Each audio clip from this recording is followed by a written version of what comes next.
कहानी की शुरुआत में हमें बताया जाता है कि कई साल पहले दुनिया पर देवताओं और राक्षसों का राज हुआ करता था, जिनमें से एक देवता ज़ूस के बेटे परस्यूस ने क्रैकन नाम के एक राक्षस को मारकर इंसानों की रक्षा की थी। लेकिन अब वो आम इंसान की तरह जिंदगी जी रहा था, जो उसने खुद ही चुनी थी। लेकिन फिर भी उसके पिता ज़ूस उसके सामने देवता बनने का प्रस्ताव रखते हैं, लेकिन परस्यूस ने अपने पिता के इस प्रस्ताव को ठुकरा दिया। यहाँ तक कि उसने इंसानों की तरह कई कठिन परिस्थितियों का सामना भी किया, जिस बीच वक्त बीतने के साथ किस्मत ने उसकी वाइफ को भी उससे छीन लिया, जिसकी आखिरी इच्छा थी कि परस्यूस अपने बेटे को एक देवता या फिर एक योद्धा बनाने की बजाय एक मछुआरा बनाए, ताकि उसके बेटे और परस्यूस पर कोई खतरा ना आए। परस्यूस ने अपने पिता ज़्यूस को कभी याद नहीं किया, बल्कि वो अपने बेटे के साथ एक आम मगर खुशहाल जिंदगी जी रहा होता है। लेकिन एक दिन परस्यूस से मिलने उसके पिता खुद आते हैं, क्योंकि उन्हें परस्यूस की मदद की सख्त जरूरत थी।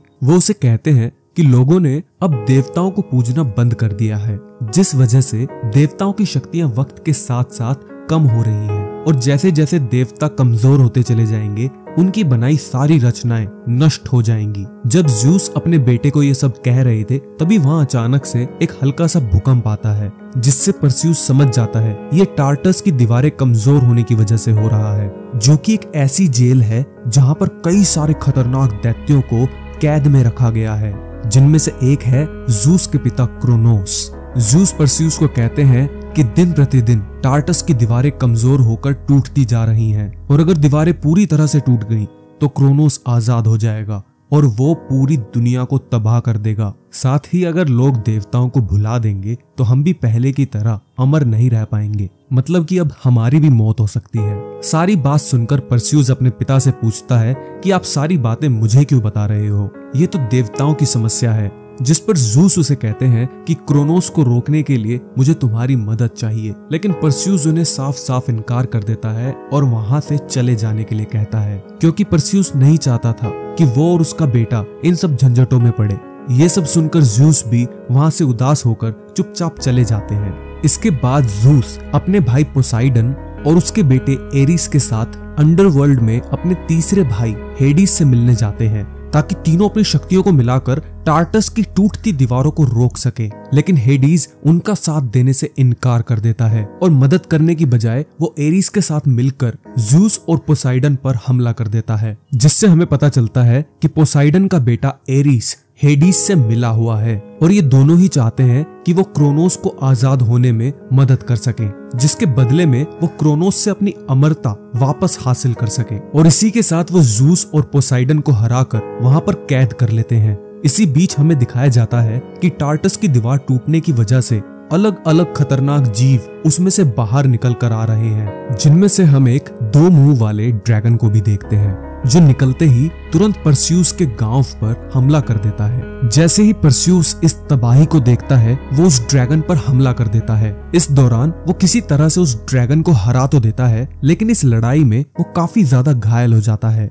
जिस कारण वो अपनी मरहम पट्टी करवाने के लिए एक औरत के पास जाता है, जो उसके बारे में सब कुछ जानती थी। वो परस्यूस को कहती है कि लोग देवताओं को भुलाते जा रहे हैं, जिस वजह से दिन प्रतिदिन हालात बिगड़ते जा रहे हैं, इसलिए तुम्हें कुछ ना कुछ तो करना ही चाहिए, क्योंकि ज़्यूस के बेटे होने की वजह से देवता तो तुम भी हो। इस बात पर परस्यूस उसे बताता है कि उसने अपनी मरती हुई पत्नी को वचन दिया है कि वो अपने बच्चे को कभी भी इस लड़ाई और खतरे के माहौल में नहीं लेकर जाएगा। इस पर औरत उसे समझाती है कि जब तुमने वादा किया था, तब हालात कुछ और थे और आज हकीकत कुछ और है, इसलिए उसे अपने फर्ज से मुंह नहीं मोड़ना चाहिए। उसकी ये बात परस्यूस को सोचने पर मजबूर कर देती है, और वो अपने बेटे के साथ एक जगह पर जाता है जहाँ ज़ूस का मंदिर था। उस मंदिर की हालत काफी खराब हो चुकी थी, क्योंकि अब देवताओं को पूजने के लिए वहाँ कोई नहीं जाता था। जब परस्यूस अपने पिता को याद करता है, तब वहाँ ज़ूस की जगह घायल पोसाइडन प्रकट होते हैं, जो कि उसे बताते हैं कि ज़ूस को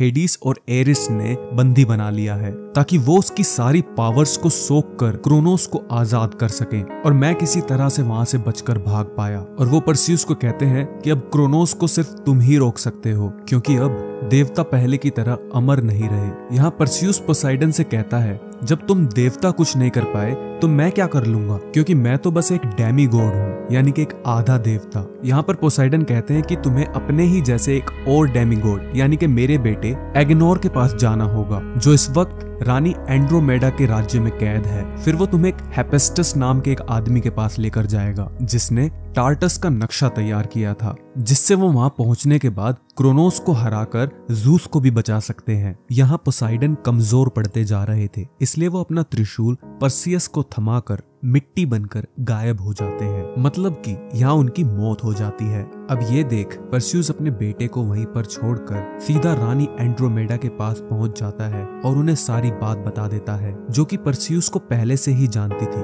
क्योंकि परस्यूस ने एंड्रोमेडा की जान बचाई थी क्रैकन नाम के राक्षस से, इसलिए उन्हें परस्यूस की बात पर पूरा विश्वास होता है। इसके बाद परस्यूस एग्नोर से मिलता है और उसे कहता है कि उसे यहाँ पोसाइडन ने भेजा है। अपने पिता का नाम सुनते ही एग्नोर उसे यहाँ से चले जाने के लिए कहता है, जिस पर परस्यूस उसे बताता है कि अब तुम्हारे पिता पोसाइडन की मौत हो चुकी है।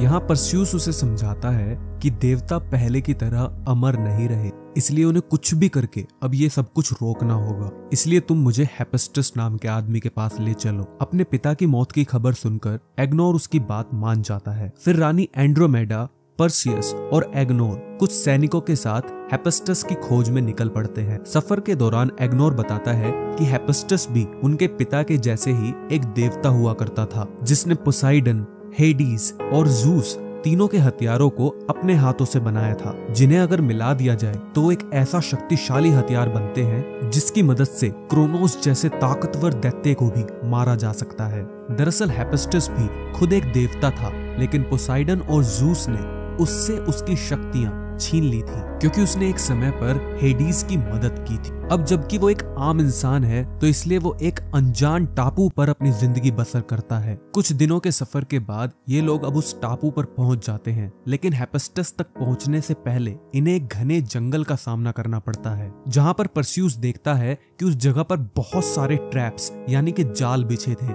जिनमें से एक में एग्नोर फंस जाता है और उसके फंसते ही कोई उसे अपनी ओर खींच लेता है। परस्यूस उसे बचाने के लिए उसके पीछे भागने लगता है, तभी उसकी तरफ कोई एक बड़ा पेड़ फेंक कर मारता है, जिससे परस्यूस बाल बाल बचता है। इसके बाद परस्यूस के सामने एक आंख वाला विशाल दैत्य आता है, जिन्हें इस मूवी में साइक्लोप्स कहा जाता है, जो कि इतना बड़ा था कि वो किसी भी इंसान को मच्छर की तरह मसल दे। लेकिन परस्यूस उससे बहादुरी के साथ लड़ने लगता है और किसी तरह उस साइक्लोप्स को नीचे गिराने में कामयाब हो जाता है। फिर वो उसके ऊपर चढ़कर उसे पोसाइडन के दिए हुए त्रिशूल से मारने लगता है, लेकिन इसी बीच वहां कई और साइक्लोप्स आ जाते हैं। लेकिन जैसे ही वो परस्यूस के हाथ में उस त्रिशूल को देखते हैं, वो सभी उसके सामने घुटने टेक देते हैं। इसके बाद ना सिर्फ वो एग्नोर को आजाद करते हैं, बल्कि हेपेस्टस तक जाने का रास्ता भी बताते हैं, जहां पहुंचकर हेपेस्टस को परस्यूस सब कुछ बता देता है, जिसे सुनकर हेपेस्टस कहता है अगर क्रोनोस आजाद हो गया तो इसके बाद ये पूरी पृथ्वी नष्ट हो जाएगी। यहाँ परस्यूस उसे कहता है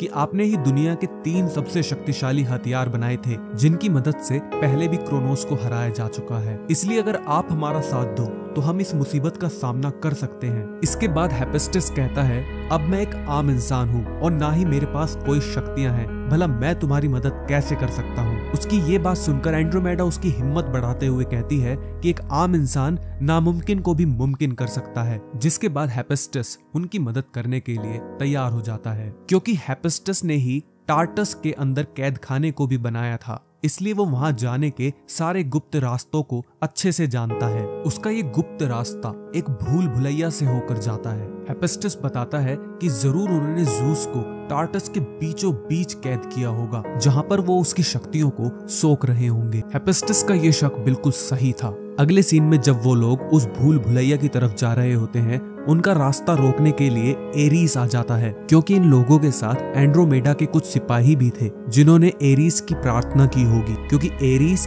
युद्ध का देवता है, जिस कारण वो यहाँ ऐसे अचानक से प्रकट हो गया।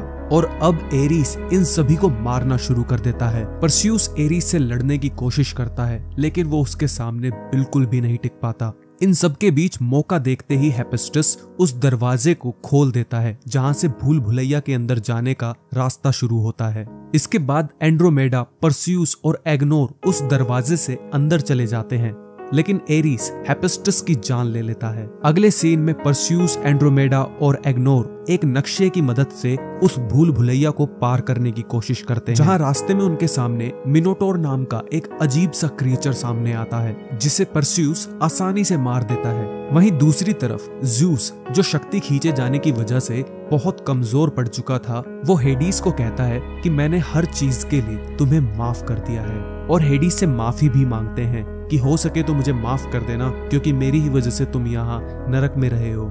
यहाँ दोनों ही एक दूसरे को माफ कर देते हैं और हेडीज फैसला करता है कि वो ज़्यूस को यहाँ से आजाद करवाएगा, मगर तभी वहाँ एरीस आ जाता है जो हेडीज को रोक लेता है। के बाद उन दोनों के बीच लड़ाई शुरू हो जाती है और एरीस ज़्यूस के हथियार से हेडीज पर हमला करने वाला होता है, मगर ज़्यूस उस हथियार को निष्क्रिय कर देता है। दरअसल उस हथियार से किसी को तभी मारा जा सकता है जब ज़्यूस खुद मारना चाहे। हेडीज और एरीस दोबारा से लड़ने लगते हैं और लड़ते लड़ते दोनों नीचे गिर जाते हैं। इसी दौरान भूल भुलैया को पार करके परस्यूस भी वहां पहुंच चुका था, मगर ज़्यूस को क्रोनोस की कैद से छुड़वाना आसान नहीं था और अब तक काफी देर भी हो चुकी थी, क्योंकि क्रोनोस ज़्यूस की ज्यादातर शक्तियों को सोख चुका था और आजाद होने वाला था। इसी बीच हेडीज वहां पहुंचकर परस्यूस की मदद करता है और ज़्यूस को छुड़वा लेता है। इसके बाद एरीस भी वहां आ जाता है और उसका फिर से परस्यूस से सामना होता है, जहां फिर से परस्यूस एरीस के सामने बिल्कुल नहीं टिक पाता, जहां हेडीज भी परस्यूस की मदद करने की पूरी कोशिश करता है। अगले सीन में क्रोनोस पूरी तरह से आजाद हो जाता है, जिसके बाद परस्यूस अपने साथियों को और ज़्यूस को लेकर वहां से निकलने की कोशिश करता है। अगले सीन में एरीस, जिसने परस्यूस से पोसाइडन का हथियार छीन लिया था, वो उस हथियार से ज़्यूस की पीठ पर वार करता है, जिससे ज़्यूस घायल हो जाता है। जिसके बाद वो पोसाइडन और हेडीज के हथियारों को मिलाकर एक पोर्टल खोल लेता है, जिसमें घुसकर वो सीधा एंड्रोमेडा के राज्य में पहुंच जाते हैं, जहां अब किसी भी पल एरीस और क्रोनोस का हमला हो सकता था। इसलिए एंड्रोमेडा अपनी पूरी सेना को इस लड़ाई के लिए तैयार करती है, मगर क्रोनोस को उन 3 हथियारों को मिलाकर ही मारा जा सकता था, जिनमें से 2 तो परस्यूस के पास होते हैं, लेकिन जो ज़्यूस का हथियार था वो अब एरीस के पास था। इसके बाद टेलीपैथी के जरिए परस्यूस अपने भाई एरीस से संपर्क करता है और उसे लड़ने के लिए चुनौती देता है, ताकि ये पता लग सके कि इन दोनों में से बेहतर कौन है, जिसके लिए वो एक मंदिर में जाता है। और कुछ ही समय बाद एरीस भी वहां आ जाता है और फिर उन दोनों में जोरदार लड़ाई शुरू हो जाती है। दूसरी तरफ एंड्रोमेडा और उसके सैनिक उन दैत्यों से लड़ रहे होते हैं जो टार्टस से क्रोनोस के साथ आजाद हुए थे। तभी क्रोनोस भी बाहर आ जाता है। वो जहां भी जाता है वहां सब कुछ तबाह कर देता है। उसके सामने टिकना किसी के लिए भी नामुमकिन साबित हो रहा था। इसके बाद ज़्यूस से मिलने हेडीस आता है। वो कहता है कि हमें क्रोनोस को कुछ देर तक रोकना होगा ताकि परस्यूस को थोड़ा और समय मिल पाए। इसके बाद हेडीस ज़्यूस को अपनी आधी शक्तियां दे देता है, जिससे वो पहले की तरह हो जाता है, लेकिन इसके बावजूद वो दोनों क्रोनोस को सिर्फ थोड़ी ही देर तक के लिए रोक सकते थे, उसे मार नहीं सकते थे। ये बात जानते हुए भी वो दोनों क्रोनोस का सामना करने लगते हैं। वक्त के साथ साथ ज़्यूस की शक्तियां कम होती जा रही थी, जिस कारण वो फिर से एक बार घायल हो जाता है।